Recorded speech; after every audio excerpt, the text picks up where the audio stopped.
మనం అందరం కలిసి దేవునికి కృతజ్ఞతలు చెల్లిద్దాం. హల్లెలూయా. నిర్గమకాండము 20వ అధ్యాయం అందరం తీసుకుందాం. మన బైబిల్ స్టడీ మనం కంటిన్యూగా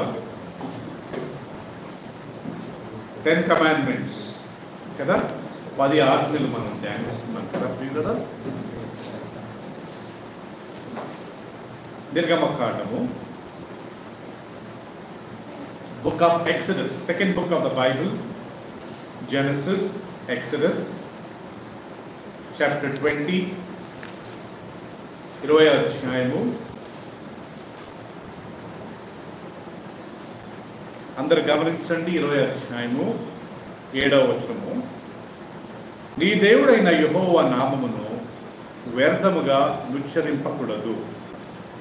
యెహోవా తన నామమును వ్యర్థముగా నుచ్చరింపు వారిని నిర్దోషిగా ఎంచడు. మళ్ళా చదువుతాను, గమనించండి. నీ దేవుడైన యెహోవా నామమును వ్యర్థముగా ఉచ్చరింపకూడదు. యెహోవా తన నామమును వ్యర్థముగా నుచ్చరింపు వారిని నిర్దోషిగా ఎంచడు. ఇంగ్లీష్లో ఒక చదవండి Rohit. You shall not take the name of the Lord your God in vain.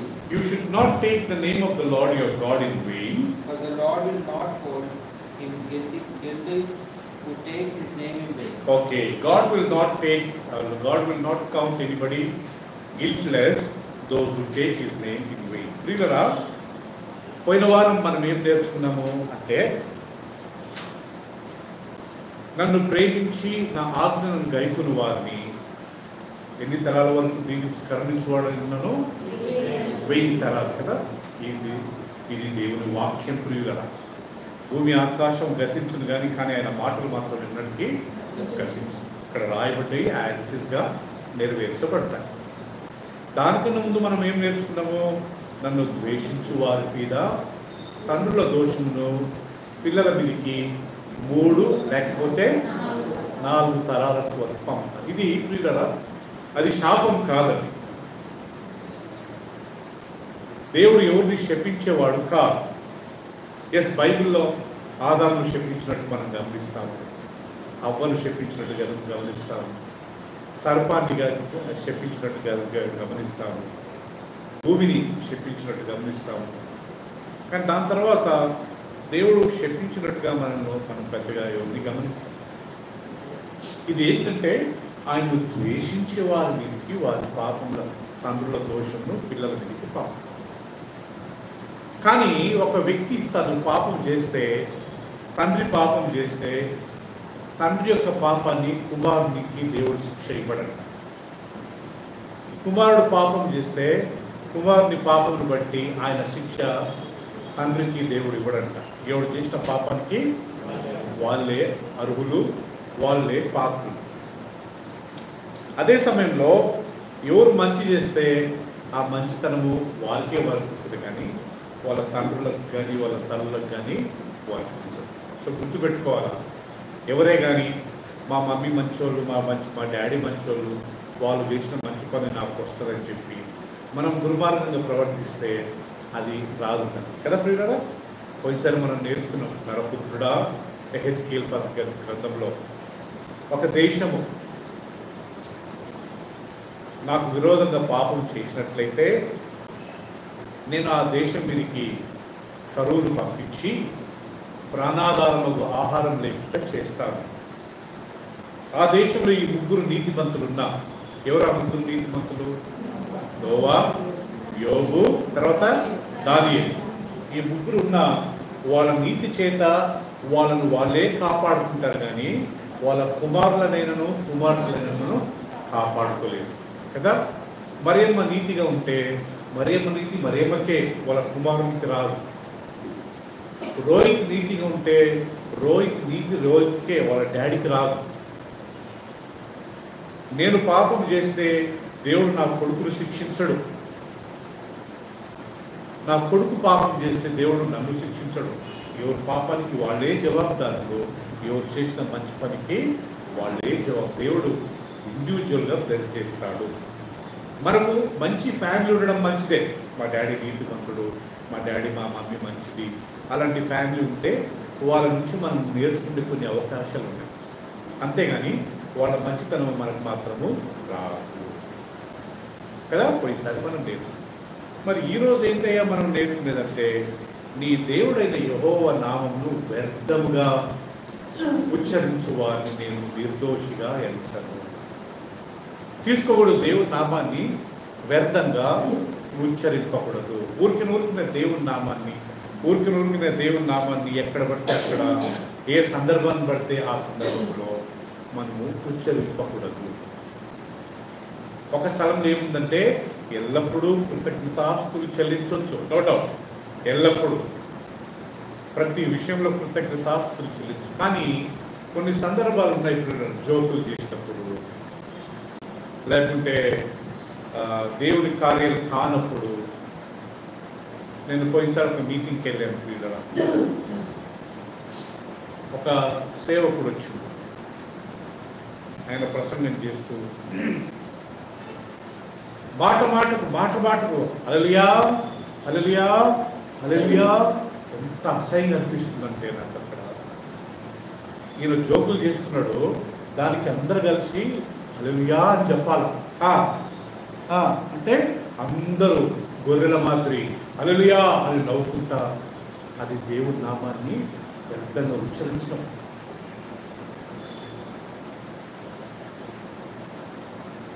నాకు తెలిసిన ఒక దేవుడి సేవకు ఉన్నట్టుగా లేడీస్ గురించి జోకులు చెప్తాడు, అందరు నవ్వుతుంటే ఆ జోకులు స్టాప్ చేయడానికి హల్లెలూయా అంటే ఇది ఏంటి? దేవుని గనపరచడం కాదు.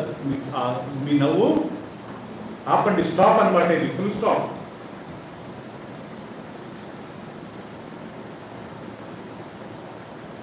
నాకు మా ఆయనకు గొడవైంది, హల్లెలూయా. ఇది దేవుని గనపరచినట్టుందా? ప్రతి మాట హల్లెలూయా ఏంటి? సో ఇక్కడ అంటాడు, నీ దేవుడైన యెహోవా నామమును వ్యర్థంగా. ఎస్, దేవుడు పరిశుద్ధుడు హల్లెలూయా అని చెప్పొచ్చు, దేవుడు నీతిమంతుడు హల్లెలూయా అని చెప్పొచ్చు. ఒక ఇంటి ఇనాగ్రేషన్కి వెళ్ళాం, ఒక్కొక్క రూమ్లో ఒక్కొక్కరు ప్రార్థన చేయాలి, పరిశుద్ధ పరిశుద్ధ పాటలు పాడుకుంటూ లోపలికి వెళ్ళాం. సరే ఆపండి అని చెప్పొచ్చు కదా, మధ్యలో పాట పడుతుంది హల్లెలూయా హల్లెలూయా అంటే ఆపండి అది.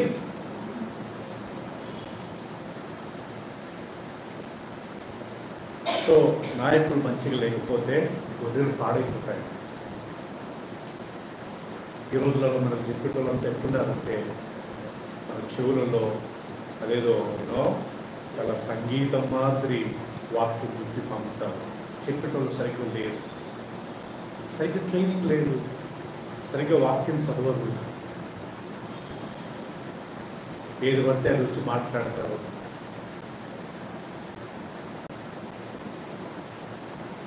దేవుడు వాక్యం రాయబడింది, వ్యర్థంగా ఎవరైనా నా నామాన్ని ఉచ్చరిస్తే యెహోవా తన నామమును వ్యర్థంగా ఉచ్చరించు వారిని నిర్దోషిగా ఎంచడు. వాడు దోషియే.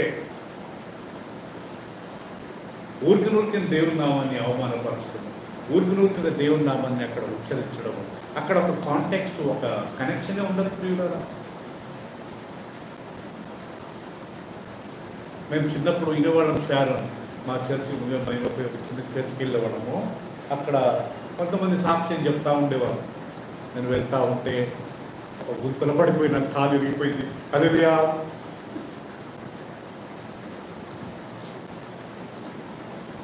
ఇక్కడ ఏమన్నా కనెక్షన్ ఉందా? ఆడ దేవుని నామానికి మహిమ కలిగిందా?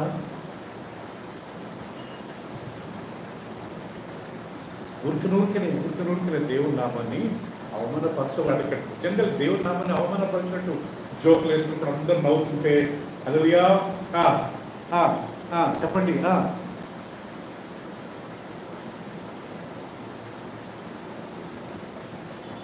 ఇంకొక వాక్యం తీసుకున్నాం, ఇదే మాట ద్వితీయోపదేశ కాండం, బుక్ ఆఫ్ డిటరానమీ 5వ అధ్యాయం 11వ వచనం అండి. ద్వితీయోపదేశ కాండం 5వ అధ్యాయం 11వ వచనం. అందరు తీసిన తర్వాత చదువుతుంది. 5వ అధ్యాయము 11వ వచనం చదవండి అనుష. నీ దేవుడైన యెహోవా ఇదే మాట ఇక్కడ రెండోసారి దేవుడు 10 ఆజ్ఞలు ఇస్తున్నప్పుడు ఇదే మాట అక్కడ రిపీట్ చేశాడు. నీ దేవుడైన యెహోవా నామమును వ్యర్థముగా ఉచ్చరింపకూడదు. మరలా అదే మాట, యెహోవా తన నామమును వ్యర్థంగా ఉచ్చరింపు వారిని అతడు దోషే, నిర్దోషి కాదు. Is not innocent. అయ్యో పాపం పోనీని దేవుడు వదలట. దేవుని నామాన్ని వ్యర్థంగా ఉంచవచ్చు. దేవుని నామాన్ని అవసరమైన స్థలాలలో, అనవసరమైన స్థలాలలో, అనవసరమైన సందర్భాలలో ఉచ్చరించడము అది దేవునికి మంచిది కాదంటే దేవుని నామానికి అది అవమానకరంగా ఉంటుందంట. కొన్ని సందర్భాలు గమనించండి. కొన్ని ప్రసంగాలు చేసేటోళ్ళు కొన్ని సంఘాలలో వాళ్ళే ఈ హల్లెలూయా అనే మాటను, లేకుంటే ఈ స్తోత్రం అనే మాటను వాళ్ళు ఎంత తప్పుగా, లేకుంటే దేని పడితే దాన్ని బట్టి ఒకటే అవమానకరంగా వాళ్ళు దేవుని నామాన్ని ఉచ్చరించడం గమనిస్తే నాకు ఒకసారి చాలా బాధ అనిపిస్తుంది. వీళ్ళకి తెలవదా, తెలిసి ఇలా చేస్తుందా? హల్లెలూయా అనే మాట ప్రియులారా దేవుడికి మహిమ కలుగుగాక అని అర్థం. కానీ సందర్భం ముఖ్యం కాదా? నవ్వుతున్నప్పుడు, జోకులు చేసినప్పుడు, ఫుల్ స్టాప్ అన్నప్పుడు కదా హల్లెలూయాతో మనం ఫుల్ స్టాప్ చేయడం, పాటలు పాడుతూ ఉంటారు. హల్లెలూయా హల్లెలూయా, ఒకసారి రెండుసార్లు హల్లెలూయా, అప్పుడు ముందు స్టాప్ కావాలి. జోకులు చెప్తుంటారు, నవ్వుతూ ఉంటారు, ఇమ్మీడియట్గా స్టాప్ చేయడానికి హల్లెలూయా. ఇలాంటి దేవుని నామాన్ని అవమానకరంగా లేకుంటే వ్యర్థంగా మనం ఉచ్చరింపకూడదు. సందర్భాన్ని బట్టి మనము ఉచ్చరింపాలి. సో కాబట్టి 10 ఆజ్ఞలలో ప్రియులారా, ఆకాశం అంతే కానీ, భూమి అంతే కానీ, భూమి కింద ఉండే నీటి అంతే కానీ ఏ స్వరూపం చేసుకోకూడదు, దానికి మీరు నమస్కారం చేసుకునకూడదు. మొదటి ఆజ్ఞ. ఫస్ట్ వాటిని చేసుకోకూడదు. రెండోదో దాని ముందు మీరు నమస్కారం చేయకూడదు. కొన్ని పెద్ద చర్చెస్లలో ప్రియులారా మీరు చూడండి, ఇప్పుడు కొత్త నిబంధన సంఘాలలో కానీ చర్చ్ లోపల క్రాస్ పెట్టి ఆల్టర్ అని ఉంటుంది కదా, ఆ చర్చ్ ఆల్టర్ దగ్గరికి వెళ్ళి ఆ క్రాస్కి నమస్కారం తల వచ్చి ఆయన ఆడ కూర్చోవాలి. మళ్ళీ ఆయన బయటికి వెళ్ళాలంటే దాని దగ్గరికి వెళ్ళి నమస్కారం చేసి బయటికి వెళ్తారు. ఏం చేసుకోకూడదు, నమస్కారం చేసుకోకూడదు, ఏ రూపం ఉండకూడదు అని చెప్తున్నాను. కానీ ఇంకా ఆ శిలువ పెట్టి ఆ శిలువ దగ్గర నమస్కారం చేసి తల ఉంచి బయటికి వెళ్ళడం. ఎవరైనా అక్కడికి రావాలంటే వాళ్ళు ఫస్ట్ ఆ శిలువ దగ్గరికి వెళ్ళి ప్రతి సంఘాలలో ఇప్పుడు కొద్దిగా రక్షించబడ్డ కొద్ది సంఘాలు కాకుండా ఈ పెద్ద మెయిన్ లైన్ చర్చెస్ అంటారు కదా, Lutheran church, CSI church and Methodist church, Mennonite church, Catholic churches. ఒకసారి చూడండి, ఆడ క్రాస్ ఉంటుంది, అక్కడ ఉండే ఆ పాస్టర్ పోయి ప్రతిసారి దానికి నమస్కారం చేసి ఆడ కూర్చోవాలి. మళ్ళీ బయటికి రావాలంటే దానికి నమస్కారం చేసి రావాలి. ఇది విగ్రహారాధన. వీళ్ళు ఏం నేర్పిస్తారు, ఏం చెప్తారు? చాలామంది మెంబర్షిప్ గురించి వెళ్తారు. రేపు చనిపోతే సమాధులు కావాలి కదా, వాళ్ళు చేసే విగ్రహారాధన ఇవన్నీ ఏం పట్టించుకోరు కదా ప్రియులు. ఏం చేసుకోకూడదు, దానికి నమస్కారం చేయకూడదు. ఈరోజు వాక్యము, ఎవడైనా ప్రభు నామాన్ని వ్యర్థంగా ఉచ్చరించకూడదు. దేవుని నామాన్ని తీసుకున్నప్పుడు పరిశుద్ధంగా అంతగా ప్రియులరా చాలా కేర్ఫుల్గా దేవుని స్తుతించే వారుగా ఆ సందర్భాన్ని బట్టి మనం గణపరచాలి. కానీ ఎప్పుడు పడితే అప్పుడు, ఏ సందర్భాన్ని బడితే ఆ సందర్భాల్లో మనము దేవుని నామాన్ని వ్యర్థంగా ఉచ్చరింపకూడదు. ఒకవేళ అలా చేస్తే ఏం చేసినట్టు దేవుడు అతను నిర్దోషిగా ఎంచుతాడు, అతను దోషిగానే ఎంచుతాడు. అండ్ అతనికి రాబోయే దినాలలో అంత మంచిగా ఆశీర్వాదము ఉండదు. దేవుడు ఆయన రోషం గలవాడు. చాలామంది నేను గమనించిన దేవుని తోడు విన్నారా, అమ్మ తోడు, మా నాయన తోడు. ఇంకా కొంతమంది మాట్లాడుతూ చేతిలో అన్నం ఉంది, అన్నం తోడు. మా దగ్గర ఒక ఆమె పనిచేసేది, అయ్యా ఇదో ఛాయ్ తోడు ఛాయ్ తాగుతాడు. సో దేవుడు అట్లా దేవుడి నామాన్ని అలా ఆ రకంగా మనం వ్యర్థంగా ఉచ్చరించకూడదంట ప్రియులరా. మనుషుల మీద లేకుంటే వీటి తోడు అని మనం చెప్పకూడదంట ప్రియులరా. Even we should not take the name of the lord and promising on someone. మనుషుల మీద, దేవుని మీద. చూద్దామా లేవియ కాండము 19వ అధ్యాయము.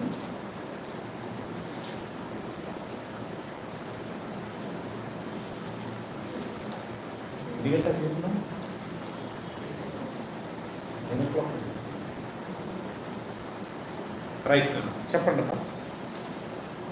లేవియ కాండం 19వ అధ్యాయము 19:12 చదవండి. లేదనం 19:12.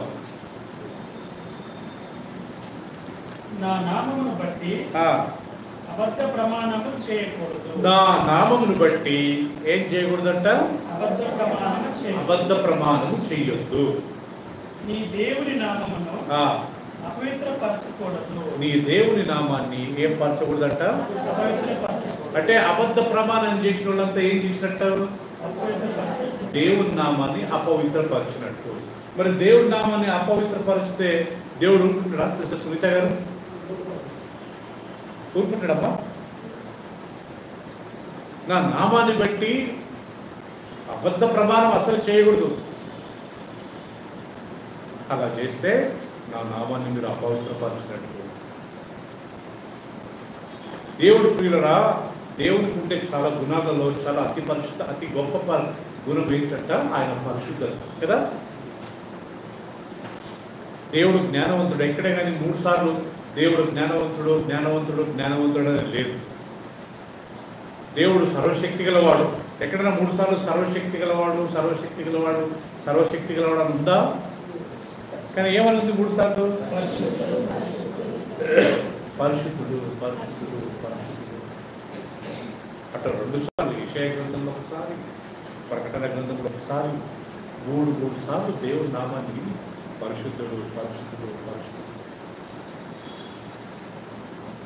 అందుకే యేసుక్రీస్తు అంటాడు, మీ అవును అవునుగానే ఉండాలా, మీ కాదు కాదుగానే ఉండాలి.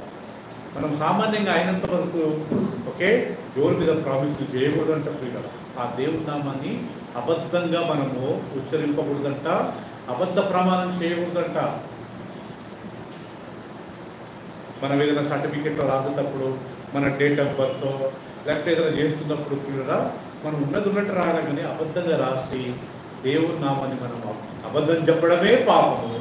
దానిపైన నా నామమును బట్టి అబద్ధం చెప్పడం, అది ఎంత పాపము? డబుల్ సింగ్.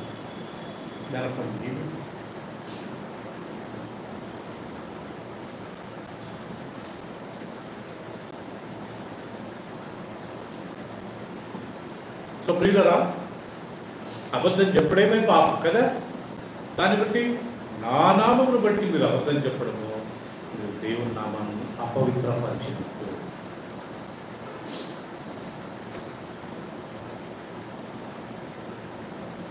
నార్మల్గా ప్రతి ప్రపంచంలో ప్రతి కోర్టులో మీకు తెలుసో లేదో, ఒక కన్విక్ట్ లేకుంటే ఒక అపరాధి కోర్టుకు వచ్చినప్పుడు అమెరికాలో అయితే బైబిల్ ఉంటుంది, మన ఇండియాలో అయితే భగవద్గీత కదా.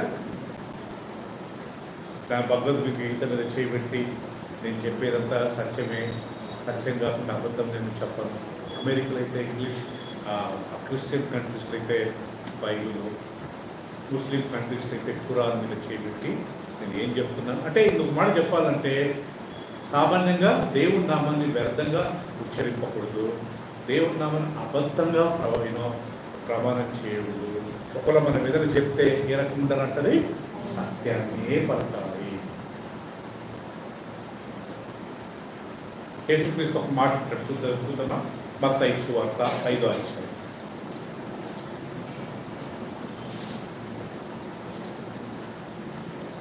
మత్తయి సువార్త 5వ అధ్యాయం తీసుకుందామా ప్రియులారా?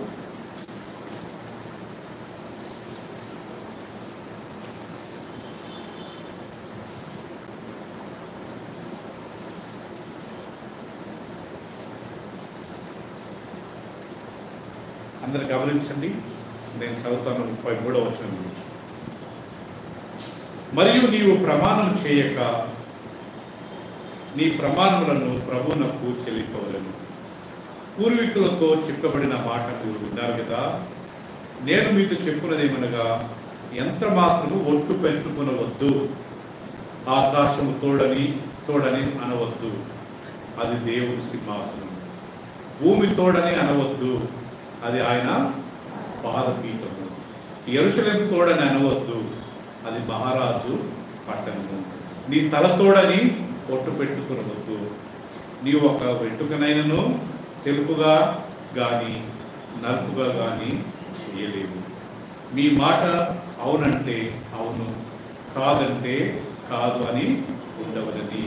వీటికి మించినది ఎవరి నుంచి పుట్టిందంట? దుష్టుని నుండి పుట్టినది. ప్రియులారా, ఇక్కడ గమనించండి, యేసుక్రీస్తు కొండ మీద ప్రసంగంలో ఈ ప్రమాణం విషయంలో కానీ ఆయన ఒక టాపిక్ టచ్ చేశాడు. ఏమంటున్నాడంట ప్రియులు, ఇక్కడ మీరు దేని విషయంలో ప్రమాణం చెయ్యరు. మరి ముఖ్యంగా ఆకాశం తోడనొద్దు, అది దేవుని సింహాసనం. దేవుడు ఎక్కడ కూర్చున్నాడు? ఆకాశంలో ఉన్నాడు. భూమి తోడనొద్దు, ఎందుకంటే భూమి ఆయన పాదపీఠం. యెరూషలేము తోడనొద్దు, యెరూషలేము ఆయన మహాపట్టణం. ఆయనకు చాలా ఇష్టమైన పట్టణము యెరూషలేము అంటాడు. నీ తల తోడొద్దు అని అనవద్దు. ఎందుకు?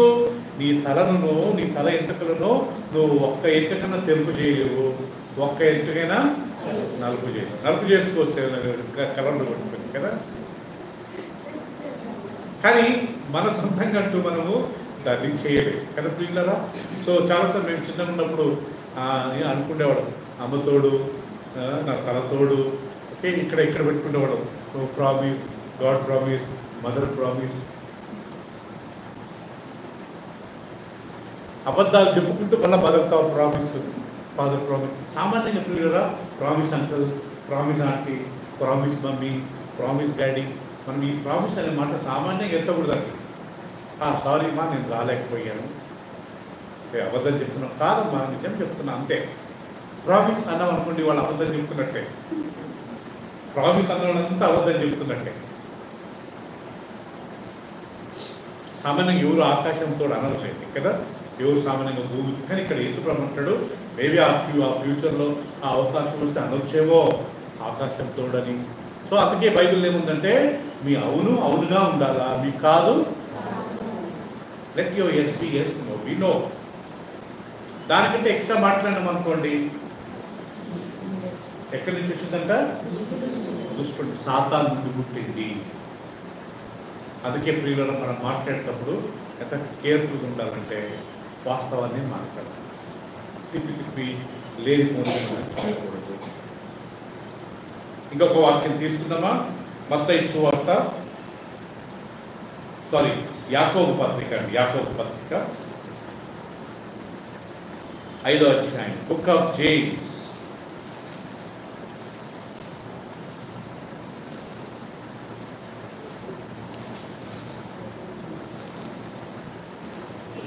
ప్రియుల యాకోబు పత్రిక 5వ అధ్యాయము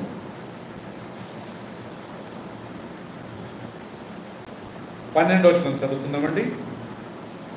నా సహోదరులారా, ముఖ్యమైన సంగతి ఏదనగా, ఆకాశము తోడని కానీ భూమి తోడని కానీ మరి దేని తోడని కానీ ఒట్టు పెట్టుకోవడం కనుక మీరు తీర్పు పాలు కాకుండానట్లు అవునంటే అవును, కాదంటే కాదు అని ఉండవలేదు. చదువు ఇంగ్లీష్లో, ఇంకా మీరు రోజు చదువు. Chapter 5, verse 12. But above all, my brothers, do not swear either by heaven, or by earth, or by any other oath, but let your yes be yes, and your no be no. let your no be no. ప్రియమల్ల యాకోబు మత్తయి సువార్త యేసుక్రీస్తు చెప్పిన మాటని ఇక్కడ repeat చేస్తుంది. ఆకాశం తోడని అనొద్దు. ఎందుకు? అది దేవుని సింహాసనం. భూమి తోడని అనవద్దు. ఎందుకు? అది దేవుని పాదపీఠము. మరి దేని తోడని అనవద్దు. చేతిలో అన్నం పట్టుకున్నా కదా, ఇప్పుడే లైట్ వేసిండ్రు కదా ప్రియులరా. సో ఇవన్నీ మనం అనకూడదంట ప్రియులరా. ఏమనుంది? నీ అవును అవునుగా ఉండాలా, నీ కాదు అవునుగా ఉండాలి. దానికంటే ఎక్కువ మాట్లాడితే ఎక్కడి నుంచి వచ్చిందంట? అది దుష్టుడు సాతాను నుండి వచ్చింది. ఇంకొక మాట చెప్పాలంటే మన నోటి మాట ఎప్పుడు సత్యమే ఉండాలి.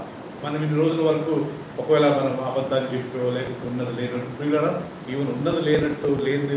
Half truth also is a లై అంట. సగం సత్యం కానీ అబద్ధం అంట, సగం సగం అబద్ధం కానీ అబద్ధమే అంట. సగం సత్యం కానీ ఏంటంట? అబద్ధమే అంట. సగం అబద్ధము అబద్ధమే అంట. పూర్తి సత్యమే సత్యం. పోయినాం కానీ మళ్ళీ కానీ అని పెట్టామనుకోండి, అక్కడ అబద్ధం చెప్పినట్టే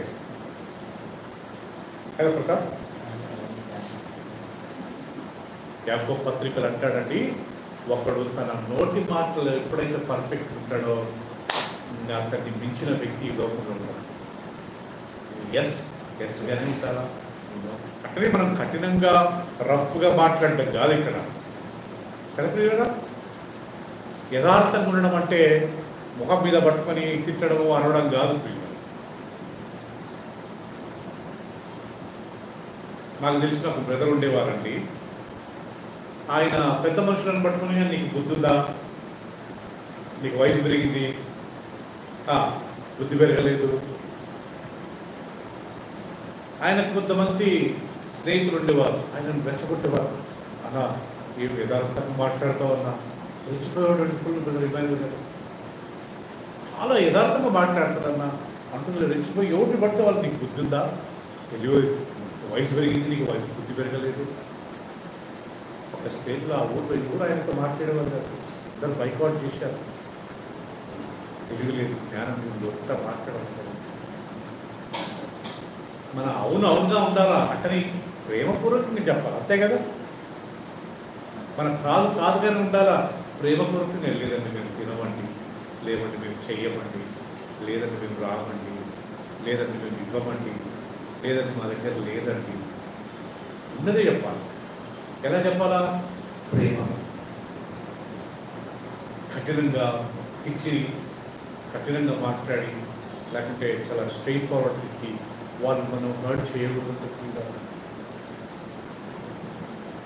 మన మాటలు దయగా ఉండాలంట. సో ఇక్కడ మన వాక్యం, మనం చదువుకున్న వాక్యం ప్రకారము మన అవునుగా ఉండాలా, మన కాదు. ఆకాశం తోడని, భూమి తోడని, యెరూషలేము తోడని మనము దేని పెట్టుకోవాలి. అమ్మ తోడని, నహి తోడని, లేకపోతే తన తోడని కదా మనం పెట్టకూడదు. అవునుగా ఉండాలి, కాదుగా ఉండాలి. మూడవది, ఈ వాక్యాన్ని బట్టి మనం మూడవది నేర్చుకోవాల్సింది ఏంటంటే పిల్లరా, మేరీ, మనం న్యాయాన్ని న్యాయంగానే ఎంచాలి. న్యాయాన్ని అన్యాయంగా ఎంచకూడదు, అన్యాయాన్ని న్యాయంగా ఎంచకూడదు. అలా ఎంచితే దేవుని దృష్టిలో పాపం. అది ఎవరన్నా అన్యాయం చేస్తే వాళ్ళకి మనం సపోర్ట్ చేయకూడదు. సునీత గారు, ఎవరన్నా తప్పు చేస్తే మనం వాళ్ళకి క్షమించాలి, కానీ వాళ్ళకి సపోర్ట్ చేయకూడదు. న్యాయాన్ని అన్యాయంగా, అన్యాయాన్ని న్యాయంగా మార్చే వారికి శ్రమ. తీయండి ఆ వాక్యం ఒకసారి మనం తీసుకుందామండి. యెషయా గ్రంథం 5వ అధ్యాయం. అందరూ అండర్లైన్ చేసుకుంటూ ప్రియులు, ఈ వాక్యం చాలా ముఖ్యమైన వాక్యం. యెషయా గ్రంథము 5వ అధ్యాయము అందరం తీసుకుందామండి. నేను చదువుతాను. 20వ వచనం గమనించండి అందరూ. 5వ అధ్యాయం 20వ వచనం. కీడు మేలనియు మేలు కీడనియు ఒప్పుకొని చీకటి వెలుగనియు వెలుగు చీకటిని ఎంచుకుని వానికి శ్రమ. చేదు తీపనియు తీపి చేదనియు ఎంచుకుని వారికి శ్రమ. వినరా? కీడు చేసిన వారిని పట్టుకుని అది మేలని, మేలు చేసేవాడిని పట్టుకుని ఇది కీడని ఎంచేవారికి ఏమంటామా? చీకటి వెలుగని వెలుగును చీకటిని ఎంచేవారికి శ్రమ. తీపిని చేదనియు చేదును తీపనియు చెప్పువారికి శ్రమ. అంటే అర్థం ఏంటి ఇక్కడ? అన్యాయాన్ని న్యాయం అని చెప్పవద్దు, అంతే కదా? న్యాయాన్ని అన్యాయమని చెప్పవద్దు. ఎవరన్నా చీకటి పట్టుకుని ఇంకా పగులుగా ఉందని అంటారా? లేకపోతే పగులు పట్టుకుని ఇంత త్వరగా చీకటి అయిందని అంటారా? అది దాని అర్థం. ఇంకొక మాట చెప్పాలంటే అన్యాయం చేసే వాళ్ళకి మనం సపోర్టింగ్గా ఉండకూడదు. పాపం చేసే వారిని మనం ఖండించకూడదు, కానీ వారికి సపోర్టింగ్గా ఉండకూడదు. తీర్పు తీర్చుతా నీ వంతు కాదు. ఒకవేళ చెప్పేదంటే ప్రేమగా చెప్తాం అంతే, తీర్పు తీర్చకూడదు. అదే సమయంలో అన్యాయం చేసే వాళ్ళతో మనం ఉండకూడదు.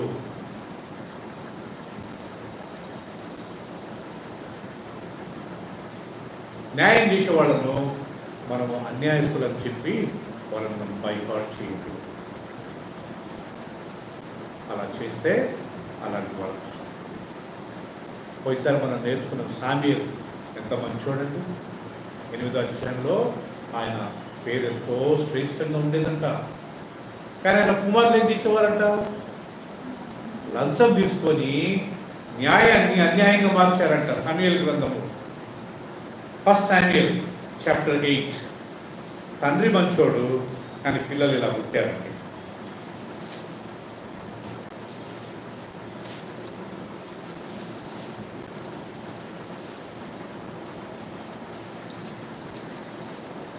మొదటి శామ్యూయల్ గ్రంథము 8వ అధ్యాయం 1వ వచనం చదువుకుందామని. సమూయేలు వృద్ధుడైనప్పుడు తన కుమారులను ఇశ్రాయేలు మీద న్యాయాధిపతులుగా నియమించాడు. అతని జ్యేష్ఠ కుమారుని పేరు యోవేలు, రెండవ వాని పేరు అబియా. వీరు బెహెర్షెబాలో న్యాయాధిపతులుగా ఉండిరి.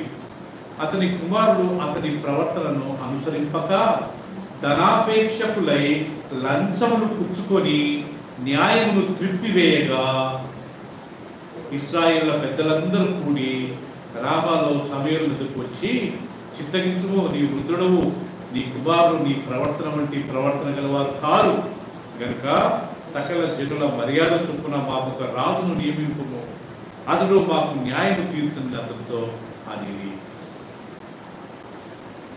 క్రీడలా సమూయేలుకు 2 కుమారులు ఉన్నారంట. సమూయేలు ఎంత మంచోడు కదా. ప్రార్థన చేసి వాళ్ళ మమ్మీ కన్నీటి ప్రార్థన చేసి దేవుని దగ్గర కన్నీరు విడిచినప్పుడు దేవుడు ఆయన ఆయన చాలా మంచిగా ఉంటాడు. ఆయన పెద్దగా పెళ్లి చేసుకొని ఆయన 2 కుమారులు పుట్టారు. ఆ 2 కుమారులు లంచాలు తీసుకొని ఏం చేసేవారంట? న్యాయాన్ని త్రిప్పివేసేవారంట. డబ్బు తీసుకొని డబ్బు దొరికిన చాలు. ఈవెన్ ఆ రోజులలో కానీ దేవుడు పిల్లలు, దేవుడు సేవకుల పిల్లలు కానీ డబ్బు దగ్గర వాళ్ళు మొత్తము మోసపోయారు. డబ్బు తీసుకుని నీతిని, న్యాయాన్ని అన్యాయాన్ని న్యాయాన్ని తీర్పు పిలిచారు.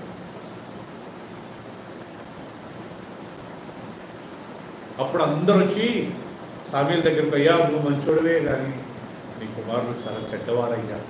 ఎంత ఘోరం ఉంటుందండి. ఎవరిని వచ్చి మన పిల్లల గురించి చెప్పి మీరు వచ్చోలే కానీ మీ కొడుకు ఏంటి సార్ ఇలాంటి పనులు చేస్తున్నాడు. కాబట్టి ఒక పని చేయండి సామ్యూయల్, అందరు దేశాల చొప్పున మాకు ఒక రాజును నియమించు. ఇంకా మాకు ఇంకా న్యాయాధిపతులు లేరు. సామ్యూయల్ లాస్ట్ న్యాయాధిపతి, వాళ్ళ పిల్లలు లాస్ట్ న్యాయాధిపతి. ఏదో నీతి చేస్తారు, న్యాయంగా ఉంటారనుకుంటే వాళ్ళు న్యాయంగా ఉండట్లేదయ్యా, మాకు రాదు. అప్పుడు సమయంలో ఒక రాజును, దేవుడు ఒక రాజును నియమించమంటాడు. ఎవరైనా మొదటి రాజు సౌలు కదా, నీ కదా. సో కాబట్టి న్యాయాన్ని అన్యాయంగా మనం చేయాలి. అలాంటి వాళ్ళకి అసలు సపోర్ట్ చేయకూడదు. ప్రియులారా గుర్తుపెట్టుకోండి, మన భర్త కావచ్చు, మన భార్య కావచ్చు, మన పిల్లలు కావచ్చు, మన తల్లిదండ్రులు కావచ్చు, వాళ్ళు తప్పు చేస్తున్నారు, పైసల విషయంలో మోసపోతున్నారు, పైసలు తీసుకుని అన్యాయం చేస్తున్నారు, అబద్ధాలు చెప్తున్నారు, మోసం చేస్తున్నారు అని తెలిసినప్పుడు భార్యగా, భర్తగా, పిల్లలుగా, తల్లిదండ్రులుగా మనం స్టాప్ చేయకపోతే ఆ క్యాన్సర్ పెద్దగా పెరిగిపోయి రేపు మనం నరకానికి వెళ్ళే పరిస్థితి వస్తుంది. ఇక్కడ కూర్చున్న వాళ్ళ గురించి నేను చెప్తున్నాను.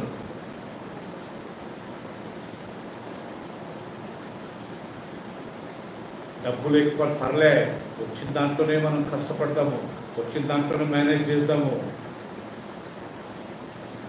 పైసల గురించి మోసపోయి వాళ్ళేదో ఎక్కువ ఇస్తున్నారు, వీళ్ళేదో ఇస్తున్నారు అని చెప్పేసి అన్యాయాన్ని న్యాయాన్ని అన్యాయంగా చేసి లేనిపోని తప్పుడు పనులు చేసి కదా రోహిత్, చాలా ప్రమాదం. వీళ్ళ దేవుడు చూడడా? చూస్తాడు.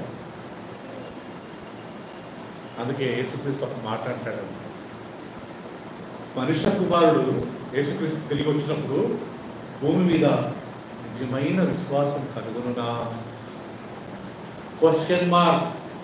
చాలా తక్కువ మంది ఉంటారంట.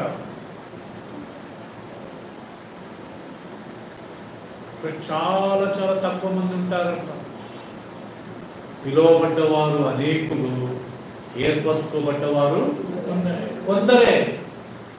నేను చాలాసార్లు ఎగ్జాంపుల్ ఇస్తుంటాను. ఆర్మీలో 100 పోస్టులు ఉంటాయి. ఎంతమందిని పిలుస్తారు తెలుసా? 10,000 మందిని పిలుస్తారు. ఎంతమందిని? 10,000 మంది. అప్పుడప్పుడు తిరుమలగిరికి వెళ్ళి చూడండి, పాప అందరు రోడ్డు పక్కన కూర్చొని పడుకుని ఉంటారు. రాత్రి 50 ఆర్మీ సెలక్షన్స్కి వచ్చాము. అక్కడ ఉండేది 100 సీట్లు, వీళ్ళు పిలిచింది 10,000 మందిని. పిలువబడ్డవారు అనేకులు, కానీ సెలెక్ట్ అయింది ఎంతమంది? మన విషయంలో ఎగ్జాక్ట్లీగా సేమ్ రాదు. రేపు యేసుప్రభు వచ్చినప్పుడు ఎంతమంది నిజంగా ఏర్పరచుకోబడతారు? నాకు భయం అవుతుంది. ఒకసారి నేను కానీ మనం రిజెక్ట్ అవుతానా? ఇవన్నీ యేసుప్రభు చెప్పిన మాటలే కదా.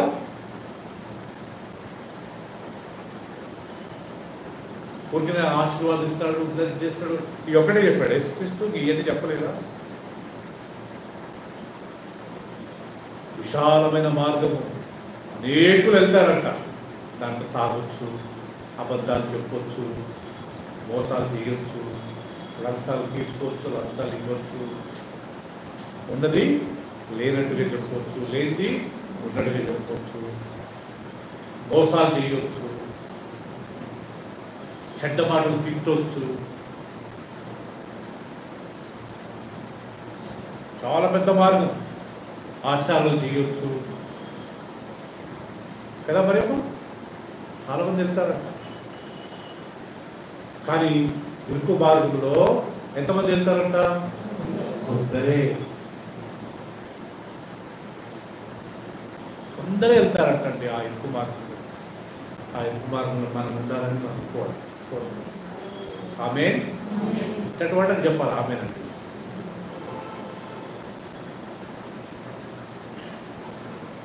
ఆ ఇరుకు మార్గంలో మనం ఉండాలని ప్రయత్నం చేయాలి.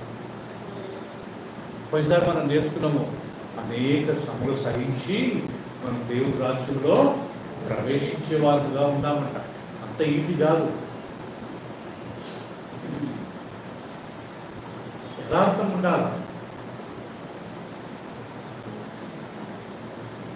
మనుషుల ముందు ఒక మాదిరి ప్రవర్తించి, ఓకే, అండ్ దేవుడి దగ్గర ఒక మాదిరి ప్రవర్తించి అలా ఉండకూడదు.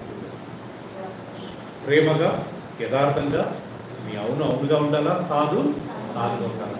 అన్యాయానికి ఎప్పుడు సపోర్ట్ చేయదు. న్యాయం న్యాయమే, అన్యాయము అన్యాయం. అట్టనే మనం గొడవపడి వాళ్ళ మీద అలిగి కొట్లాడి మనం చేసుకోకూడదు ప్రియులరా. ప్రభువుని నమ్ముకున్నప్పుడు, విశ్వాసం ఉన్నప్పుడు కొన్ని కష్టాలు వస్తాయి. రావా? శారం రావా? చాలా వస్తాయి. భర్త నుంచి వస్తాయి, భార్య నుంచి వస్తాయి, తల్లిదండ్రుల ద్వారా వస్తాయి, పిల్లల నుంచి వస్తాయి, ఆర్థికంగా ప్రాబ్లం వస్తుంది. అడ్జస్ట్ చేసుకోవాలి. చిన్న చిన్నగా మేనేజ్. దేవుడు వాక్యాన్ని వదలవు. మనకి ఇదే మార్గం, పరలోకానికి వెళ్ళడానికి ఇదే మార్గం. విశాలమైన మార్గంలో వెళ్ళకూడదు. అందరు చేస్తున్నారు కదా నేను చేయాలి అని అసలు తలంపుట్టకూడదు. అందరు వెళ్తున్నారు కదా నేను వెళ్తానని తలంపుట్టకూడదు. అందరు చేస్తున్నారు కదా నేను అట్లా ఉండకూడదంటే ప్రియులరా.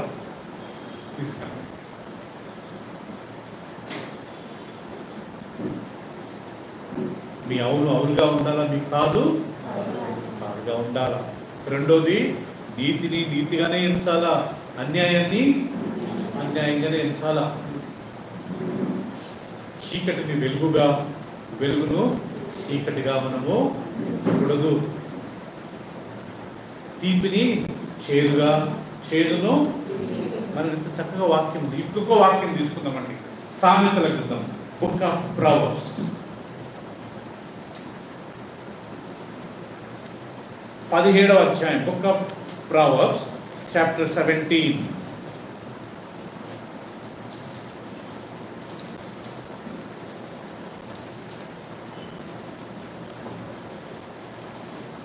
బుక్ ఆఫ్ ప్రావర్బ్స్ 17,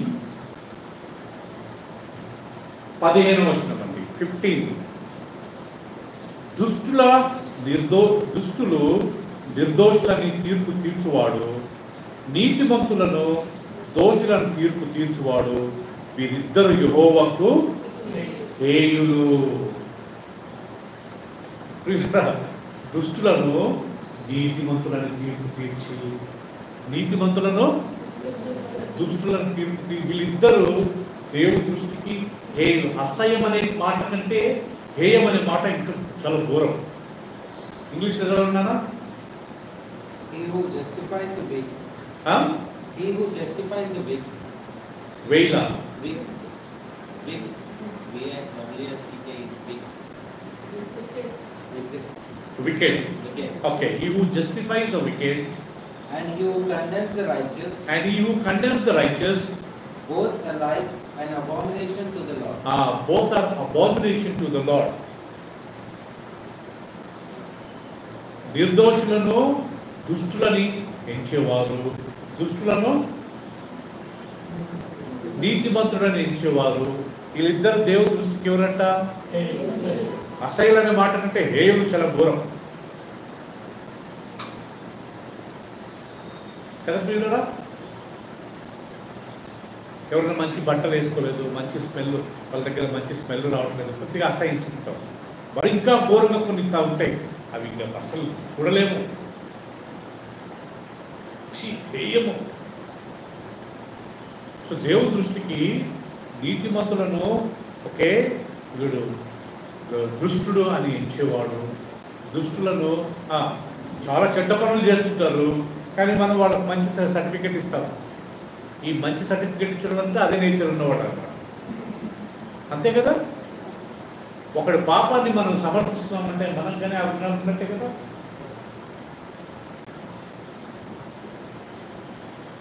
ప్రియులరా, ప్రైజ్ ది లార్డ్ ఫెలోషిప్లో ఉన్న మనందరం, నా ప్రార్థన ఒకటే. నేను అల్వాళ్ళు ప్రారంభించక ముందు నేను సేవకు వచ్చినప్పుడు నాకు ఒకే ఒక ఆశ ఉంటుంది, ప్రభువా ఏదేమైనా కానీ ప్రభువా నేను ఈ రాజ్యంలో మాత్రం నేను మిస్ కాదు. దాని గురించి నేను కొన్ని మానుకున్నాను, కొన్ని వదులుకున్నాను, కొన్ని నేర్చుకున్నాను. నా ఆశగా అంటే ఇక్కడ మన ఫెలోషిప్కి వచ్చేవాళ్ళు చిన్న అలా జీవించాలి. కొన్ని మనం మానుకోవాల్సి వస్తుంది, కొన్ని మనము హత్తుకోవాల్సి వస్తుంది, కొన్ని కొత్త నేర్చుకోవాల్సి వస్తుంది, చాలా విషయాలు మనం మానుకోవాల్సి వస్తుంది. పరలోక రాజ్యానికి వెళ్ళాలంటే వేరే మార్గం లేదు. మెనీ ఆర్ కాల్డ్, అనేకులు పిలువబడ్డవారు కానీ ఏర్పరచుకోబడ్డవారు కొందరే.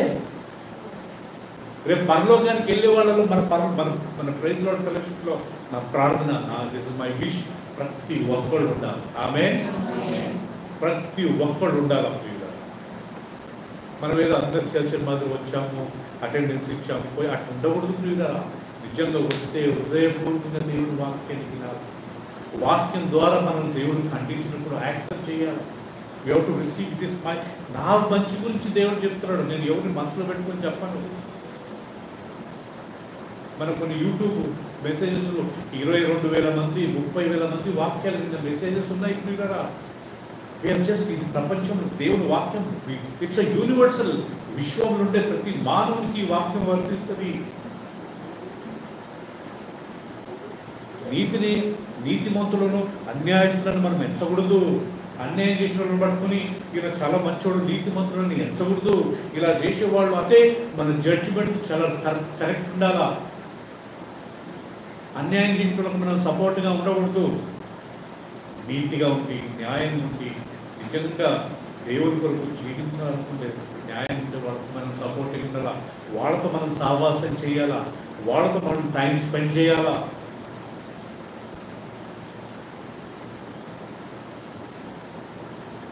గిద్యోను అని ఒక దేవుని సేవకుడు ఉంటాడు. ప్రియులరా, ఆయన దగ్గర 10,000 మంది ఉంటారు యుద్ధానికి వెళ్ళడానికి. ఆపోజిట్ ఫిలిస్తీన్ యుద్ధానికి వస్తారు.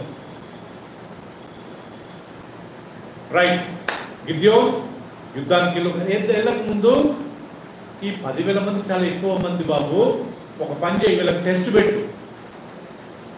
ఈ టెస్ట్లో ఎవరెవరు గెలుస్తారో వారు మాత్రమే యుద్ధానికి వెళ్ళాలి. ఏంటి ఆ టెస్టు? ప్రతి ఒక్కళ్ళు, ఎందుకంటే రేపు ఒకవేళ మీరు ఆ ఫిలిస్తీన్లను యుద్ధంలో గెలిస్తే మేమే గెలిచామని ఈ 10,000 మంది ఎక్కడ గర్విస్తారని చెప్పి వీళ్ళకి ఒక టెస్ట్ పెట్టు. ఏంటి ఆ టెస్టు? ప్రతి ఒక్కరు నీళ్ళ దగ్గరికి వెళ్ళి నీళ్ళు తాగాలి, చెరువు దగ్గర నీళ్ళు తాగాలి. అందరు పోతారు ప్రియుల, అందరు నీళ్ళు తాగుతారు. చాలా మటుకు అందరూ మోకాళ్ళ మీద ప్రేయర్ చేస్తే మోకాళ్ళు ఉంటారు కదా, అట్లా మోకాళ్ళ మీద ఉండి నా నీళ్ళు తాగుతారు. కానీ 300 మంది మాత్రమే వాళ్ళ టోస్ మీద, వాళ్ళ బొటన వేళ్ళ మీద ఉండి ఓకే నీళ్ళు తాగుతారు. సో బొటన వేలు మీద అట్లా టోల్ మీద రెడీ ఉండి తాగినట్టు 300 మంది టోటల్గా హాయిగా మోకాళ్ళకి మొత్తము సపోర్టింగ్ తీసుకొని నీళ్ళు తాగిన వాళ్ళు 9,700 మెంబర్స్. ఈ 9,700 మెంబర్స్ ను రిజెక్టెడ్. వీరందరూ యుద్ధ వీరులే. They're all valors in war, in battleground. అంత ట్రైనింగ్ అయిన వాళ్ళే.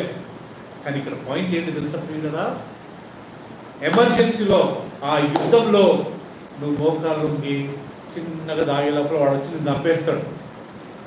ఎట్లుండాలంటే అటు డోస్ మీద రెడీ ఉండి అటు ఇటు చూసుకుంటూ నీళ్ళు తాగాలి. సో 300 మంది తాగుతారు ప్రియులరా. ఈ 9,700 మంది రిజెక్ట్ అయిపోతారు. అండ్ వాళ్ళని 300 మంది మాత్రం యుద్ధాన్ని తీసుకెళ్ళమంటారు. ఆ 300 మంది మాత్రం వెళ్తారు, వాళ్ళు గెలుస్తారు. ఇక్కడ ఒక పాయింట్ గుర్తుపెట్టుకోండి, మనం ఇక్కడ చెప్పినట్టుగా ఆర్మీలో 100 పోస్టులు ఉంటే 10,000 మందిని పిలుస్తారు. ఎంతమంది సెలెక్ట్ అవుతారు? 100 మంది. కానీ వచ్చింది పాప ఇంటర్వ్యూకి ఎంతమంది అండి. అప్పుడు మేము అక్కడ అట్లా వెళ్తున్నప్పుడు ఆ ట్రిమల్గిరి, ఆ మిలిటరీ ఏరియా మొత్తం అక్కడి నుంచి కూడా పిల్లలందరూ యవనస్తులు పాపం ఆ పక్కన రోడ్డు మీద పడుకొని ఉంటారు. కానీ 100 మందే సెలెక్ట్ అయ్యి మనం కానీ యేసు ప్రభు అంటాడు అనేకులు పిలువబడతారు కానీ పరలోకానికి వెళ్ళేది కొంతమంది. విశాలమైన మార్గం ఉంది, ఇష్టం వచ్చినట్టు పాపం చేసుకోవచ్చు. మనం దాంట్లో ఉండకూడదు. కొద్దిగా కష్టం ఉంటుంది, వాక్యం విన్నప్పుడు కొద్దిగా బాధ ఉంటుంది, కొన్ని మానుకోవాల్సి వస్తుంది, కొన్ని చేయాల్సి వస్తుంది. అది దేవుడి వాక్యం ద్వారా దేవుడు నేర్పించుకుని మనం దాన్ని యాక్సెప్ట్ చేయాలి. అన్యాయానికి మనం సపోర్ట్ చేయకూడదు.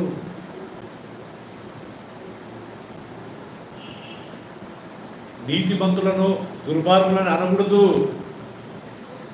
దుర్మార్గులను పట్టుకొని నేను చాలా మంచోడని అనకూడదు కదా. ఇప్పుడు మనం చదివిన వాక్యం మళ్ళీ చూద్దామా? సామెతలు 17:15. దుష్టులు నిర్దోషులని తీర్పు తీర్చువాడు, దుష్టులను నిర్దోషులని తీర్పు తీర్చువాడు, నీతిమంతులను దోషులకు తీర్పు తీర్చువాడు, నీతిమంతులను దోషులను తీర్పు తీర్చువాడు, వీరిద్దరూ యెహోవాకు హేయులు. వీళ్ళిద్దరూ యెహోవాకు హేయులు అని నువ్వు చదువునానా? Book of proverbs chapter 17:15.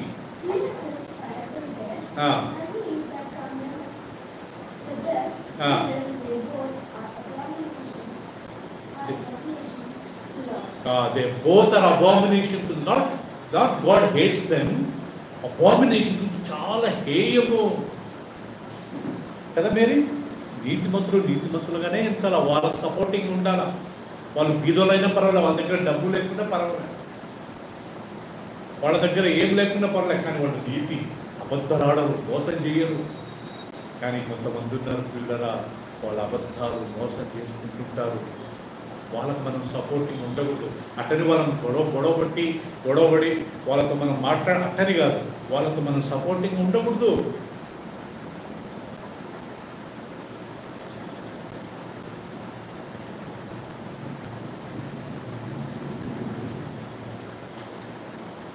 So వీళ్ళ ఈరోజు మన టాపిక్ ఏంటంటే, వినోద్ షీలా గారు, నీ దేవుడైన యెహోవా నామమును వ్యర్థముగా వచ్చరు.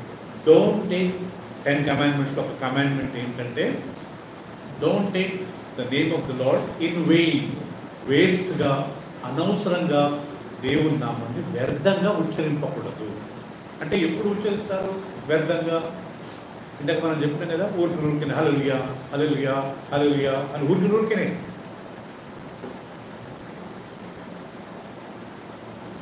నేను పోతా ఉంటే పోలీసుడు నన్ను పట్టుకున్నాడు, హల్లెలూయా. ఓకే, కొంతమంది ఇలా సాక్ష్యం చెప్తుంటారు. సో ఇలాంటి వాటిలో మనం ఏకీభవించకూడదు. పాటలు పాడుతుంటే పాటలు ఆపడానికి ఆపండి అనవచ్చు కదా. హల్లెలూయా హల్లెలూయా హల్లెలూయా. కొన్ని చర్చెస్లలో చాలా ఘోరంగా ఉంటుంది కదా. ఇట్టాటి దేవుని నామాన్ని వ్యర్థంగా ఉచ్చరించడం అంటే ఇట్టాటి.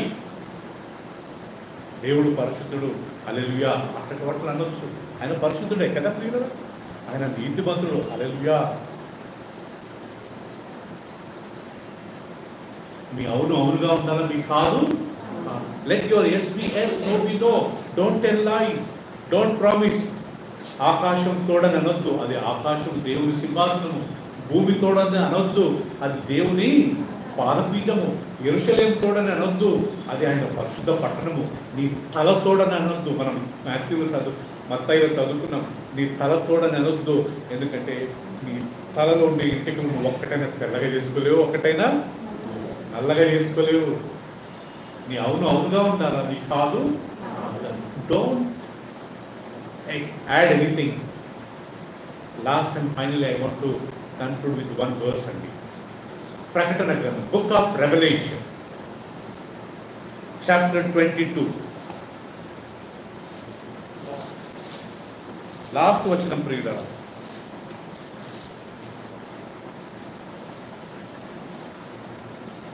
Eighteenth verse.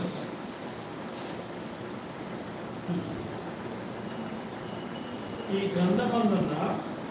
గ్రంథమందున్న ప్రవచన వాక్యములను విను ప్రతి వానికి నేను సాక్ష్యం ఇచ్చినది ఏమనగా, ఎవడైనా వీటితో మరి ఏదైనా కలిపిన ఎడల ఈ గ్రంథంలో రాయబడిన తెగుళ్ళు దేవుడు వానికి కలుగ చేయును. బాబోయ్. ఎవడైనా ఈ ప్రవచన గ్రంథమందున వాక్యములలో ఏదైనా తీసివేసిన ఎడల దేవుడు ఈ గ్రంథంలో రాయబడిన జీవ వృక్షంలోను పరిశుద్ధ పట్టణంలోను వానికి పాలు లేకుండా చేయును. ఈ వాక్యం చదువుతుంటే భయం అయిపోతుంది. If anyone adds anything to this book, ఈ బైబిల్లో ఉన్నాయి, ఈ గ్రంథంలో ఉన్న వాటికి ఎవడైనా ఏదన్నా ఎక్స్ట్రా యాడ్ చేశాడు అనుకోండి, ఈ వాక్యంలో రాయబడిన తెగుళ్ళన్నీ నేను వాడికి పంపుతాను. ఎవడైనా నువ్వు ఈ గ్రంథంలో నుండి ఒక్క మాట అయినా నువ్వు తీసివేసినట్లయితే నేను వాని పేరు జీవ గ్రంథమో జీవవృక్షంలో పరిశుద్ధ పట్టణంలో నుంచి తీసివేస్తున్న దేవుని రాజ్యంలో ప్రవేశించడు. అంటే ఇంకొక మాట చెప్పాలంటే దేవుని వాక్యానికి ఏది చేర్చకూడదు, దీంట్లో నుంచి ఏది తీసివేయకూడదు. అంతేనా? బైబిల్ ఏమైనా తప్పుందా? ఈ వాక్యానికి ఏది చేర్చకూడదు, దీని గురించి ఏది తీసుకో. ఇది ఉన్నది ఉన్నట్టుగానే మనం ఫాలో చేయాలి. మనం దేవుని కంటే వాక్యాన్ని కంటే జ్ఞానవంతులం కాము ప్రియుల. దేవుని వాక్యం పరిశుద్ధమైనది. దేవుని వాక్యము భూమి ఆకాశం గతించదు. దేవుని వాక్యం గతించదు. ఎంతమందిని దేవుడు మారుస్తున్నాడు. ఎంతమంది దేవుడే లేడు అని నాస్తికులంతా ఈరోజు యేసుప్రభువు నమ్ముకొని మంచిగా ఆయన దేవుని వాక్యాన్ని ప్రకటిస్తున్నారు.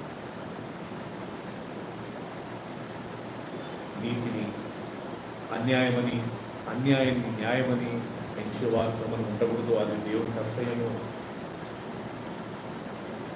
మన ఇంట్లో మన భార్య, మన భర్త, మన పిల్లలు, మన తల్లిదండ్రులు ఏమైనా తప్పు చేస్తున్నప్పుడు వాళ్ళకి సపోర్ట్ చేయడం అవుతుంది. అట్టని గొడవ పడాల్సిన అవసరం లేదు. Sorry mummy, sorry Babu, sorry my dear, ఈ విషయంలో నేను మీకు ఏకీభవించున్నాను. వాళ్ళు ఆటోమేటిక్గా మారుతారు. అయ్యో నా భార్య కన్నదా, నా భర్త కన్నారా, అయితే నేను మార్చుకుంటాను. అయితే దేవుడు అందుకే ఈ గురువారం బైబిల్ స్టడీ, సండే సర్వీసెస్లో ఇలాంటివన్నీ దేవుడు మనకు నేర్పిస్తాడు. మీరు నమ్ముతారా లేదో ప్రియులారా, ఇక్కడికి రాకముందు నేను జస్ట్ కొన్ని వాక్యాలు ప్రిపేర్ అయ్యింది. ఇవన్నీ నా మైండ్లో రావు. ఇక్కడికి వస్తుంది, అది ఆటోమేటిక్గా దేవుని కృప ద్వారా దేవుడు ఇవన్నీ మనకి ఇస్తాడని. ఈ గిద్యోన్ గురించి నేను అసలు ప్రిపేర్ కాలేదు. ఇక్కడ ఆ వాక్యం గురించి, గిద్యోన్ గురించి దేవుడు నాకు అనుకున్నాను. ఇంత మన వాక్యం ఇంటా ఉండాలి. నాకు సమస్తం తెలుసు అనుకోకూడదు. దేవుడు మనకు ఒక సంఘాన్ని ఇచ్చాడు, ఒక కాపరిని ఇచ్చాడు. మనం ఆ సంఘంలో ఆ కాపరి మాట విని వాక్యానికి లోపట్టు మనం ఎంత ధన్యులం తెలుసా? ఎంత ధన్యులం అవుతాం తెలుసా? రేపు పరలోకానికి వెళ్తాం. రేపు మన కుటుంబంతో పాటు నిత్య జీవంలో ప్రవేశిస్తాం. దేవుని నామాన్ని వ్యర్థంగా పాలించి ఉచ్చరించకూడదు. రెండోది, ఆకాశం తోడని, భూమి తోడని, యెరూషలేము తోడని, నా తల తోడని, అమ్మ తోడు. God promise uncle. మేము చిన్నప్పుడు మా స్కూల్లో అంటే మేము క్రాస్ వేసుకున్నాడు. God promise uncle, mother promise uncle. అలా చేసుకోకూడదండి బైబిల్ వాక్యంలో రాయబడింది. నీ అవును అవునుగా ఉండాలా, నీ కాదు కాదుగా ఉండాలా. Let your yes be yes, no be no. Don't swear by heaven because it's a throne of God. Don't swear by earth, it is the footstool of God. Don't swear by Jerusalem, it is the holy city of God. Don't swear by your head. You cannot turn your hair into white or grey or into black. Let your yes be yes, no be no. మూడవది, నీతిమంతులను అన్యాయస్తులను ఎంచొద్దు. అన్యాయస్తులను నీతిమంతులను ఎంచొద్దు. అలాంటి వాళ్ళకి మనం support చేయొద్దు. అలా చేసేవాడికి శ్రమ.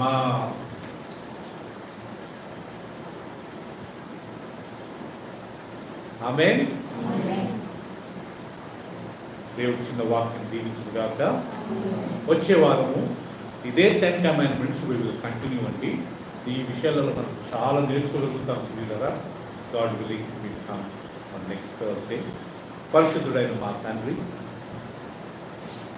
దయగల ప్రభువా, నువ్వు ఎంత మంచి దేవుడో ప్రభువా. మమ్మల్ని ప్రేమిస్తున్నావు కాబట్టి ఈరోజు వరకు మమ్మల్ని అంతటి నడిపించావు.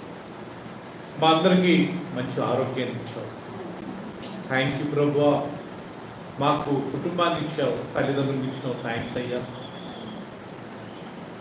తోడబుట్టిన వారిని ఇచ్చినందుకు మాకు థ్యాంక్స్ అయ్యా. భార్యను, భర్తను, పిల్లల్ని ఇచ్చినందుకు థ్యాంక్స్ ప్రభువా. ఇంకా బ్రతికించావు ప్రభువా, థ్యాంక్స్ అయ్యా. ఎంతమంది ప్రభువా మంచి ఆరోగ్యంగా ఉన్న వాళ్ళు హార్ట్ అటాక్ వచ్చి చిన్న చిన్న ప్రాబ్లమ్స్ ప్రాణాలు పోగొట్టుకున్నారు. ఆ లిస్టులో మమ్మల్ని చేర్చినందుకే నీకు థ్యాంక్స్ ప్రభువా. ఉండడానికి చక్కటి గృహాన్ని ఇచ్చినందుకు థ్యాంక్స్ అయ్యా. అది అద్దె ఇల్లే కావచ్చు, సొంత ఇల్లే కావచ్చు, కానీ ఉండడానికి ఇల్లు ఇచ్చినందుకు థ్యాంక్స్ ప్రభువా. నిజంగా మా జీవితకాలం అంతా నీకు నడుస్తారు. 3 పూట్ల ఆహారం ఇచ్చినందుకు థ్యాంక్స్ ప్రభువా. ఫైనాన్షియల్గా ఈ లోకంలో బ్రతకడానికి మాకు ప్రతి నెల కావాల్సిన ఆర్థిక సాయం ఇస్తున్నందుకు థ్యాంక్ యూ ప్రభువా. మా ప్రయాణాలలో ఒక్క యాక్సిడెంట్ కాకుండా ఈ రోజు వరకు కాపాడుతున్నందుకు థ్యాంక్స్ అయ్యింది. మా శరీరంలో అన్ని అవయాలు చక్కగా పని చేస్తున్నందుకు థ్యాంక్స్ ప్రభువా. Thank you so much. అన్నిటికంటే ముఖ్యంగా మీ కుమారుడైన యేసు ప్రభువును మా కొరకు పంపినందుకు థ్యాంక్స్ ప్రభువా. ఆయన శిలువ మరణాన్ని బట్టి థ్యాంక్స్ ప్రభువా. తండ్రి, ఆయన మా కొరకు రక్తాన్ని చిందించి పాతి పెట్టబడి 3వ దినము పునరుత్థానుడై పరలోక రాజ్యానికి వెళ్ళి మీ కుడి పార్శ్వాన కూర్చొని మా కొరకు ప్రార్థన చేసినందుకు థ్యాంక్స్ ప్రభువా. యేసుక్రీస్తు మా కొరకు స్థలాలు సిద్ధపరుస్తున్నందుకు థ్యాంక్స్ ప్రభువా. మరలా ఆయన మా అందరిని తీసుకెళ్ళడానికి రానైనందుకు థ్యాంక్స్ ప్రభువా. దానికన్నా ముందు మమ్మల్ని అందరినీ ఈ వాక్యం ద్వారా మమ్మల్ని సిద్ధపరుస్తున్నందుకు థ్యాంక్స్ ప్రభువా. మాకు ఒకే ఒక ఆశ ప్రభువా, మీ నామాన్ని మేము వ్యర్థంగా ఉచ్చరించకూడదయ్యా. మేము ఎవరు తోడని మేము ఇక మీదట మేము నాయన అనకూడదు ప్రభువా. మా అవును అవునుగా ఉండాలా, మా కాదు కాదు. మేము విశాలమైన మార్గంలో కాకుండా ఇరుకు మార్గంలో నడిచే కృపనివ్వండి. కొన్ని ఇబ్బందులు ఉంటాయి ప్రభువా, కొన్ని కష్టాలు ఉంటాయి ప్రభువా, మనస్తాపం ఉంటుంది, కొన్ని బాధ ఉంటుంది ప్రభువా. అయినా కానీ ప్రభువా మేము నిన్ను వెంబడించాలి. అనేకులు పిలువబడ్డవారు కానీ ఏర్పరచుకోబడ్డవారు కొద్దిమందే అయ్యా. మా ప్రైజ్ లార్డ్ ఫెలోషిప్లో వచ్చి మేమందరం ప్రభువా ఆ ఏర్పరచుకోబడ్డ గుంపులో ఉండాలి ప్రభువా. ప్లీజ్ నాయన, this is our request of father. మా అందరి రిక్వెస్ట్ ఇదే ప్రభు. ఈ వాక్యం ద్వారా మా హృదయాన్ని రిపేర్ చేయండి ప్రభు. ఏవేవైతేనైనా మేము చేయకూడదో అవన్నీ బాగుండే కృపనివ్వండి కదా. ఏవేవైతే మేము చేయాలో అవన్నీ చేసే మనసు కృపను మాకు ఇవ్వండి ప్రభు. మీ వాక్యం ఉన్నప్పుడు మేము దాన్ని సంతోషంగా అంగీకరించాలి ప్రభు. మేము నీ మీద నీ వాక్యం మీద కోపపడకూడదు, అలగకూడదు ప్రభువా. దేవుడు తన వాక్యం ద్వారా నాతో మాట్లాడాడే, నా కళ్ళు తెరిచాడే, అనేక విషయాలు తెలుపుతున్నాడని చెప్పి మేము సంతోషించి ఆ వాక్యాన్ని తీసుకొని ఇంకా నలుగురికి చెప్పి మా కుటుంబస్తులు మీ మందిరానికి నడిపించాలి ప్రభు. గిడియోను ఆ 10,000 గుంపులో ప్రభు, ఆ 300 గుంపులో మేము ఉండాలి ప్రభు. సిద్ధంగా ఉండాలి. నీతిని, అనీతిని, అన్యాయాన్ని నీ తప్పి ఎప్పుడు ఎంచకూడదు ప్రభు. చీకటిని వెలుగని, వెలుగును చీకటని మేము ఎంచకూడదు ప్రభు. తీపిని చేదని, చేదును తీపిని మేము ఎంచకూడదు ప్రభు. నీతిగా ఉన్న వాళ్ళతో మేము సహవాసంగా ఉండాలి ప్రభు. పరిశుద్ధంగా జీవించే వాళ్ళతో మేము సహవాసం ఉండాలి ప్రభు. మా అందరికీ కొన్ని పండితారు వచ్చిన బిడ్డలందరినీ దూరంతరంలో ఫలిపించి మా ప్రైజ్ లార్డ్ ఫెలోషిప్లో ప్రతి కుటుంబాన్ని ఆత్మీయంగా బలపరచండి. ఒక్కసారి స్పిరిచువల్గా మీరు నాన్నలో ఎదుగుతే ఆటోమేటిక్గా ఫైనాన్షియల్గా, ఫిజికలీ, మెంటలీ, ఎడ్యుకేషనల్గా ఆటోమేటిక్గా అవన్నీ బ్లెస్సింగ్ వచ్చేస్తాయి ఇప్పుడు. మాకు తెలుసు మొదట దేవుని రాజ్యంలో వెతుకుడి, అటు తర్వాత ఇవన్నీ మీకు అనుగ్రహించబడతాయని మీరు చెప్పారు యేసయ్య. మేమందరం మొదట నీ రాజ్యంలో వెతక, నీ సన్నిధి వెతకాల. ప్రతి గురువారం బైబిల్ స్టడీకి వెళ్ళి నేర్చుకోవాలని ఎదగాలి. ఆదివారం నీ సన్నిధికి వచ్చి నీ వాక్యాన్ని నేర్చుకోవాలని ఎదగాలి. ప్రతిరోజు ఉదయం సాయంకాలం నీ వాక్యాన్ని చదువుకొని మందిరం నాయన ఇంట్లో కుటుంబంతో ప్రార్థించాలని మేము ఎదగాలి. మేము ఎలాంటి అన్యాయాలు, ఎలాంటి పాపంలో, ఎలాంటి మోసంలో మేము పాల్పడకూడదు. మా భర్త, మా భార్య, మా పిల్లలు, మా తల్లిదండ్రులు ఏదైనా తప్పు చేస్తున్నప్పుడు మేము వాళ్ళని మేము సమర్థించకూడదు ప్రభువా. వాళ్ళకి మేము నిలబడకూడదు ప్రభువా. ప్రేమపూర్వకంగా మేము చెప్పాలి ప్రభువా. అలాంటి కృపను మాకు దయచేయండి ప్రభువా. ఇంకా ఇలాంటి విషయాలు మాకు నేర్పించండి ప్రభు. ప్రకటన గ్రంథంలో మేము చదివాము, ఈ గ్రంథానికి ఏది చేర్చకూడదన్నారు ప్రభువా. ఏదైనా చేరిస్తే దీంట్లో రాయబడిన తెగుళ్ళు మా కుటుంబంలో మా మీద మీరు చేరుస్తారు. ఈ వాక్యం నుండి ఏది తీయకూడదని చెప్పారు ప్రభువా. దేవుని ఈ వాక్యం ఏది తీయకూడదు. అందుకే దీంట్లో ఉన్నట్టుగా మేము ప్రవర్తించుతూ ఫాలో చేయటం మాకు సాయం చేస్తాం. వచ్చిన బిడ్డలందరినీ కూడా ఎవరైతే రాలేకపోయారో వాటిగా మీరు జ్ఞాపకం చేస్తారు. మా దేశంలో జరుగుతున్న గొడవల గురించి ప్రార్థిస్తున్నాం ప్రభువా. ఈ ఫార్మర్స్ ప్రభువా, రైతుల ప్రభువా గొడవ అవుతుంది ప్రభువా. నిశ్చితమైతే మా ప్రభుత్వాన్ని మీరు మార్చండి ప్రభువా. వాళ్ళ హృదయాలకునైనా మంచి ప్రభువా నిర్ణయం తీసుకునే ఒక కృపను దయచేయండి ప్రభువా. రాబోయే ఎలక్షన్స్లో మాకు మంచి ప్రభుత్వాన్ని ఇవ్వండి ప్రభువా. మా దేశంలో ప్రతి ఒక్కరు సమాధానం ఉండే ఒక కృపను దయచేయండి ప్రభువా. మత ఉన్మాదులందరూ ప్రభువా రెచ్చిపోకుండా వాళ్ళ నోరు మీరు చూపించండి ప్రభువా. ప్లీజ్ నాయన మా దేశాన్ని కాపాడండి. We thank you for such a wonderful country India. ఇలాంటి దేశంలో మాకు మీరు కృపను అనుగ్రహించి ఈ దేశంలో జన్మించే కృపను మా అందరికి ఇచ్చినందుకు థ్యాంక్స్ ప్రభువా. మా నాయకులను కానీ మంచి నాయకులు మాకు ఇవ్వండి. ఉన్న నాయకుల హృదయాలను మార్చండి ప్రభువా. దయచేయండి ప్రభువా. మా దేశంలో శాంతి సమాధానం కేవలం చెల్లిస్తూ మా పిల్లలందరినీ మీ చేతికి సమర్పిస్తున్నాం. ప్రతి ఒక్కరికి మంచి జ్ఞానాన్ని వివాహం కావాల్సిన వాళ్ళంతా సరైన సమయంలో వివాహం అయిన కృపను దయచేయండి మా తండ్రి. ఉద్యోగాలు లేని వాళ్ళంతా చక్కటి ఉద్యోగాలు పొందుతూ కృపను దయచేయండి ప్రభువా. ఉద్యోగాలు చేసి వ్యాపారం చేసే వాళ్ళందరినీ దూరతలుగా ఫలింప చేయండి ప్రభువా. నిశ్చితమైతే మాకు ఒక చిన్న స్థలాన్ని ఇవ్వండి ప్రభువా. అది రెడీమేడ్ ఇళ్ళే కావచ్చు, ఎంటీ ప్లాటే కావచ్చు ప్రభువా. నిశ్చితమైతే సాయం చేయండి. రిక్వెస్ట్ యూ సంఘంగా రిక్వెస్ట్ చేస్తున్నాం కదా, మాకు సాయం చేయండి. వచ్చిన వాళ్ళందరినీ దూరతలుగా ఫలింప చేయండి. రాని వాళ్ళందరినీ జ్ఞాపకం చేసుకుంటున్నాం. ప్రతి గురువారం అందరూ ప్రతి ఆదివారం నీ సన్నిధికి వచ్చి వాక్యం కొనసాగించండి. తిరిగి వెళ్తున్న అందరి క్షేమం చేయడం సాయం చేయండి. నీకే వందనాలు చెల్లిస్తూ క్రీస్తు పేరట ప్రార్థించి వేడుకుంటున్నాం తండ్రి. ఆమేన్. చివరికి మన తండ్రి అయిన దేవుని ప్రేమ, తన కుమారుడు మన రక్షకుడైన యేసుక్రీస్తు కృప, పరిశుద్ధాత్మిక సహవాసం ఇక్కడ చేరిన మనందరికీ, మన కుటుంబస్తులందరికీ, రాని వాళ్ళందరికీ ఇప్పుడు సదాకాలము తోడైనను గాక. ఆమేన్. ఆమేన్. మేము ఏకీభవిస్తున్నాం.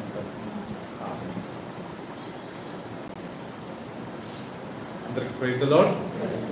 Praise the lord brother. God bless you.